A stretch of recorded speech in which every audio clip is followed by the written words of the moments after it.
Hepinize merhaba arkadaşlar. Bugün Sağlam Para kanalının daha inovatif olan videolarından birini çekmek için okula gidiyorum.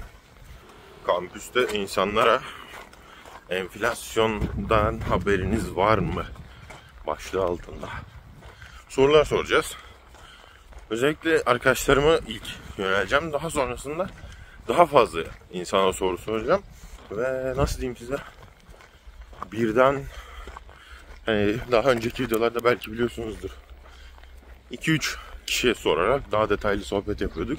Bu sefer daha böyle hızlı soru cevap tarzında olacak.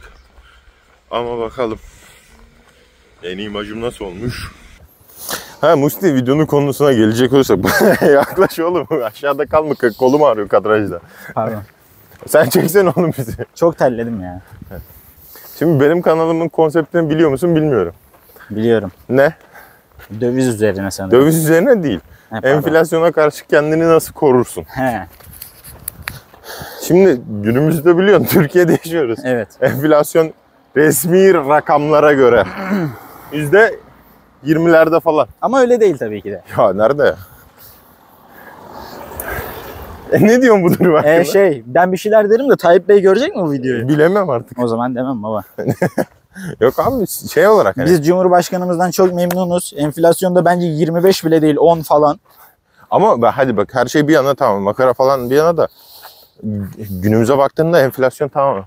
Yemek, gıda enflasyonu fazla ama dön bak şimdi Mart ayından bugün Temmuz'a kadar enflasyon gerçekten düşmüş gözüküyor. Biz 3 öğrenciyiz. Evet, ben 3 öğrenciyiz. Şurada gidip Burger King'de en ucuz menüyü yedik.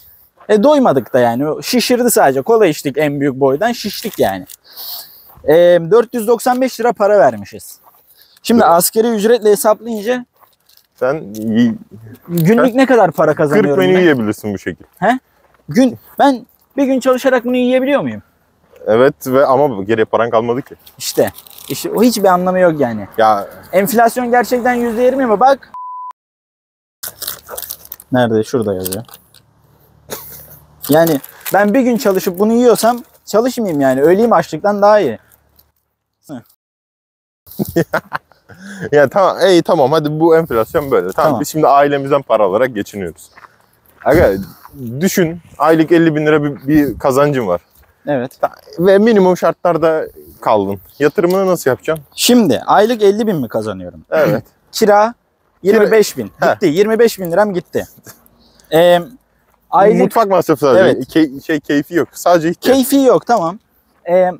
Aylık 5 lirada, bak çok minimum söylüyorum bu arada. Mutfağa verelim. Zaten ekmek olmuş 15 lira falan yani. Hani 10 günde her gün bir ekmek yesen 150 lira yapar 10 günde. Ayda ne yapar? 450 lira senin yapar. bir tane eşin olsa, bir tane çocuğun olsa, günde 2 ekmek yeseniz 30 TL yapar. 900 lira zaten ekmeğe gidiyor. Ben mutfağa 5 binden saydım. Gayet minimum yani. Et de 30 bin. Kaldı. Peynir, zeytin yok. Bak dur.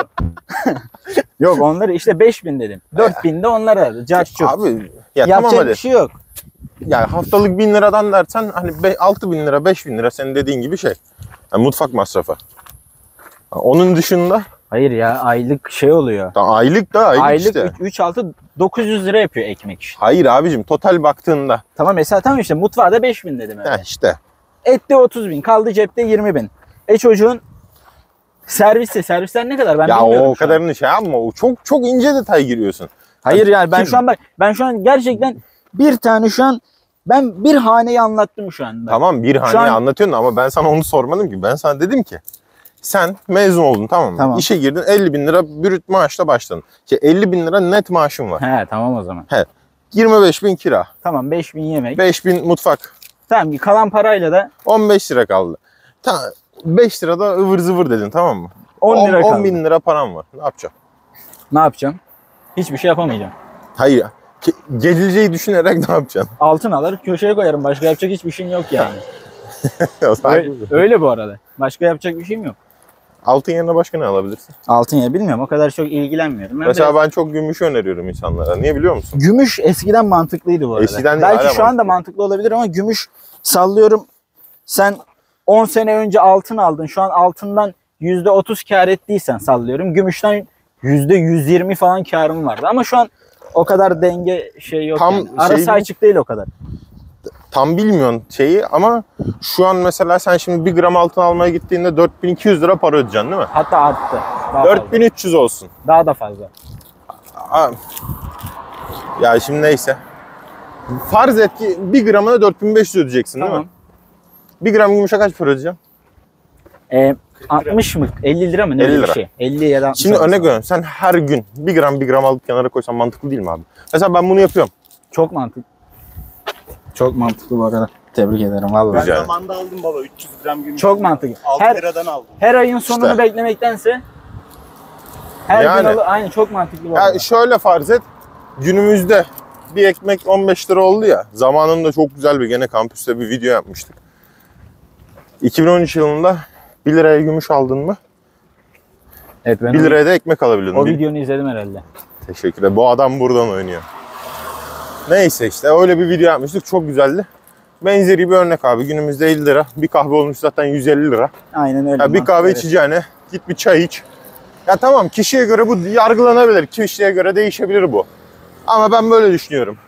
Şimdi örnek veriyorum. Gidip A kafesinde 150 liraya kahve içmek varken gidip B kafesinde gidip 90 liraya 80 liraya içersin abi. Aynen öyle. Hiç sıkıntı değil yani. Ha.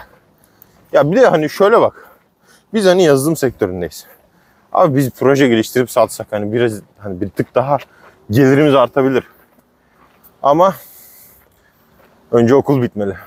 Ya ben şu an proje yapabilecek kadar iyi değilim, bir de o da var. Ya hayır ben tamam ben bir şeyler deniyorum ama ya geçineyim mi? Aylık kazanç şimdi ben YouTube kanalından para kazanmıyorum, tamam mı? Ben keyfi olarak yapıyorum bunu. Ve insanları bilgilendirmek için. Ben YouTube'dan para kazanmıyorum. Herhangi bir şu an çalışamıyorum. Niye? Yaz okulundayım. Yaz okulundayım. Para kazanmıyorum. Bu Şu an sefer para gidiyor hatta. yazın. gidiyor sürekli. Evet. Hani benim dediğim mesela hani gümüş biriktirdiğim. Abi eridi bitti kalmadı. yemin Abim ederim. oraya park etmeyin. Trafik canavarısınız siz. Hayat Ya. zor. Fazlasıyla zor. Öğrenciye daha da zor abi. Ben şahsen çok zorlanıyorum. Mesela şu yokuşu çıkarken çok zorlandım. Neden? Ya ben- Öğrenci olduğum için. Mustafa'cığım konuk olduğun için çok teşekkür ederim. Birazcık da Emirhan'la muhabbet etmek Ben istiyorum. teşekkür ederim. Hemen mikrofonu takdim dakika. edeyim kendisine. Çok teşekkür ederim. Abi trafik canavarısınız. Sen ekonomik durumunu nasıl değerlendiriyorsun? Bir Ben ekonomik- öğrenci olarak. Ekonomik durumu çok iyi değerlendirmiyorum.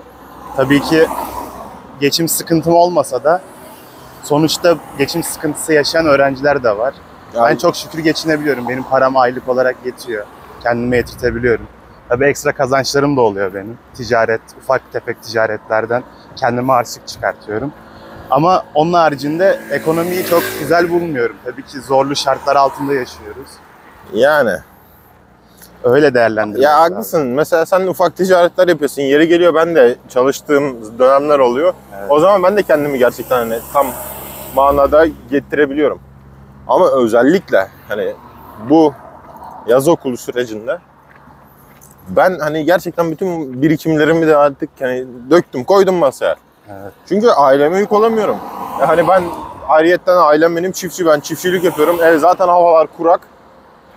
Ben oraya da bir ton masraf yaptım. Aynen öyle. Bu sefer dönüyorum bakıyorum abi cebimde bir şey kalmıyor.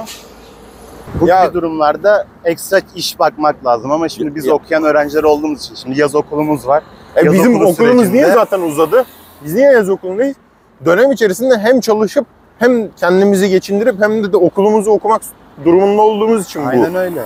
Hani- Bu durumu yaşamıyor olsak, ekonomimiz daha Ya iyi tabii olsa ki de. tamamen derslerimize odaklanıp kesinlikle okulu bitirebilirdik ama öyle bir durumumuz olmadı. Yani mesela az önce Mustafa söyledi ya, Burger King'de 3 kişi bir yemek yediler 500 lira. Aynen. Hani ben onu tek başıma bütün gün boyunca ben 500 lira limitle şey yapıyorum.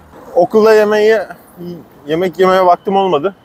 Şimdi sabah kahvaltı yapmadım. Şimdi gideceğim döner yemeye. Bir döner. Gidince orada daha detaylı göstereceğim. Hayır, bir döner yiyeceğiz sadece. 200 lira tutacak. Ben sabah kahvaltı yapıyorum 50 lira. Minimum ben minimumları söylüyorum ki genelde bu 60-70 lirayı buluyor da. 50 lira kahvaltı. Okulda yediğimi sayıyorum 25 lira ama doymuyorsun. Bu sefer ne yapıyorsun abi? Ekstra yemek Ekstra yiyoruz. dışarıdan yemek zorunda kalıyorsun. En aşağıda 200 liraya yemek yediğine göre. Tabii. Bir de hani fast food sektöründen demiyorum, hani diyorum. Gideyim de yapayım. Lokanta türü bir Lokantada yerlerde. ev yemeği yediğin zaman bile yine en aşağı 200 lira 200 lira yani pembe banknot direkt gidiyor. Her neyse onu da geçtim. Akşam da acıkıyorsun. Sadece bak yedim ha, yaşamak için yiyorum. Aynen öyle. Hani ben artık zaten döndüm. Kahvaltı yok bende. Bende de öğlen yok. diyor, Ben akşam kahvaltı yemeği. yapmıyorum.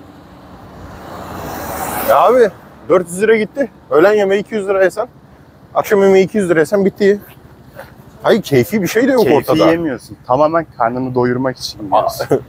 Ölmemek için. Aynen. Abi beni bu durum geriyor artık yani. Ben bu durumdan çok sıkıldım. Yani sıkıldım. Neyse arkadaşlar, şimdi yemeğe geçiyoruz. Bir tane dürüm yedim. Tavuk dürüm. Musti soda içti. Biz de 2 tane su aldık. 200 lira dedim. Tam 200 lira. Bahsettiğimiz muhabbetin aynısı oldu. Aynen. 200 gitti. Şimdi gidiyoruz ders çalışmaya. Projelerimiz var, onları yapacağız. Ne kalacak abi? Kahveler 90 lira, 100 lira da. Hani bir proje yaparken de bir kahve içmek de hakkımız olsun yani. Yani. Keyfi değil yani. Bir tane de içelim. Oraya git. Kaç? 300. 300 oraya gitti. Abi? Etti sana 500, sizin 500 yemek vardı. 1000 lira. Örnek veriyorum, akşama da takıldık. Hadi bakalım, projeleri yaparken de inceden sizlere görüntüler koyacağım. Günlük vlog tarzında oldu bu. Eğer bu şekil beğenilirse daha fazla atmayı düşünürüm bu videoyu. Şimdiden izlediğiniz için teşekkürler arkadaşlar. Beğenilerinizi ve yorumlarınızı eksik etmeyin ki sizlere güzel içerikler çıkartmak hedefimiz. Bugünkü Emirhan ve Mustafa arkadaşıma katıldıkları için teşekkür ederim. Güzel. Evet Mustafa'cığım, teşekkür ederim. Çok güzel bir video olduğunu düşünüyorum. Evet, Mustafa kapanış yapacakmış. Atın babası o yani.